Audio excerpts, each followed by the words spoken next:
Good morning. This is you. You're starting a new job today. You're excited but nervous. This is a big shot company in Silicon Valley. Its name is Keiko Corp. It's the biggest company that everyone is talking about, and it has two big products that has made it famous.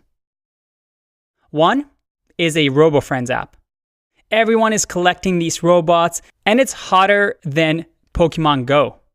The other is a face detection, smart brain app that is going to revolutionize the whole industry. This is a big opportunity for you. Let's get to work. You get into work. You meet the team and the boss. His name is Bruno, by the way. He always has perfect hair. I don't know how he does it. Anyway, after a few minutes, he pulls you to the side and tells you their senior developer just left the company today. I hope you can fill the big void that she's leaving behind. No pressure, Bruno says. But wait, you're terrified. You're not a senior developer. Anxiety rushes over you. He wants a lot of things done. A little bit later, you find out that the senior developer just left to go work for Google. Great. Those are going to be some big shoes to fill. But back to Bruno.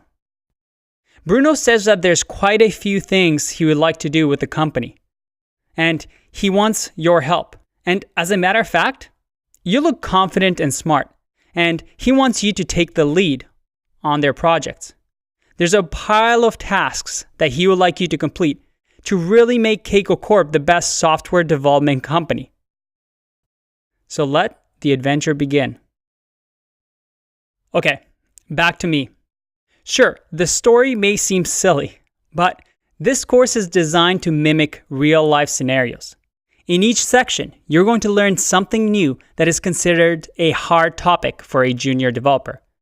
But you're going to master it. Then, we're going to implement whatever we've learned for Keiko Corp's projects, so that you can be a superstar developer you've always wanted. This course is designed to have everything flow together, and each topic build on top of one another, like Lego blocks. To get the full experience, go through each video in order. And once you are done the course, you can use the videos as reference to each section you want to go back to. By the way, creating a course that is suitable for everybody is difficult. The course starts off fairly easily, but we'll get into harder and harder topics as we progress. What I can promise you is this, that each topic is relevant to no matter what level of your experience. So stick with it. And good luck in your journey. Bye-bye.